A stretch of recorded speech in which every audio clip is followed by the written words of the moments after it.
সুপ্রিয় দর্শক, আসসালামু আলাইকুম। নিউজ বাংলা আপনাদের স্বাগত জানাচ্ছি। আমি মোহাম্মদ জিয়াউদ্দিন। দর্শক, মহান বিজয় দিবস উপলক্ষে বঙ্গভবনে আয়োজিত রাষ্ট্রপতির অনুষ্ঠানে এবছর অন্যরকম ঘটনা ঘটেছে।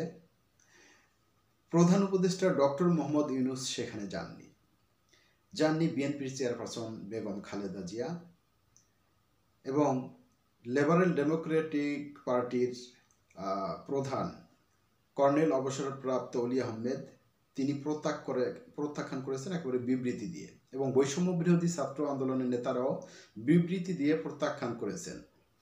দর্শক, গিয়েছিলেন বিএনপির মির্জা আব্বাস সহ কয়েকজন নেতা এবং জামাত ইসলামীর কয়েকজন নেতা। দর্শক, বিএনপি চেয়ারপারসন বেগম খালেদা জিয়া সেনাকুঞ্জে গিয়েছেন, বঙ্গভবনে আসেননি। আর অন্যদিকে তারেক রহমান যেহেতু লন্ডনে আছেন, তার পক্ষে তো আসাই সম্ভব না। দর্শক, তবে তিন বাহিনী প্রধান, যুদ্ধাহত মুক্তিযোদ্ধা এবং অন্যান্য বিভিন্ন রাজনৈতিক দলের তারা রীতি অনুযায়ী সেখানে গেছেন। অনুষ্ঠানে সরকার প্রধান ডক্টর মোহাম্মদ ইউনূস কেন অনুপস্থিত তা জানা যায়নি। দিবসটি উপলক্ষে প্রধান উপদেষ্টা সকালে সাভার স্মৃতিসৌধে বীর শহীদদের প্রতি শ্রদ্ধা নিবেদন করেন।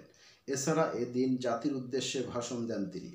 প্রেসিডেন্ট মোহাম্মদ শাহাবুদ্দিন ও তার সহধর্মিণী ডক্টর রেবেকা সুলতানার দেয়া এবারের সংবর্ধনায় বাংলাদেশের সফররত পূর্ব তিমুরের প্রেসিডেন্ট হোসে রামুস হোর্তা যোগ দেন।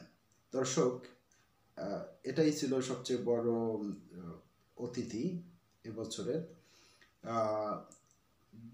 প্রধান বিচারপতি সৈয়দ রেফাত আহমেদ, উপদেষ্টা মণ্ডলীর সদস্য, তিন বাহিনী প্রধান, বিভিন্ন দেশের হাই কমিশনাররা, বীর মুক্তিযোদ্ধা, বীর শ্রেষ্ঠ খেতাবপ্রাপ্তদের পরিবার ও বিশিষ্ট নাগরিকরা অংশ নেন।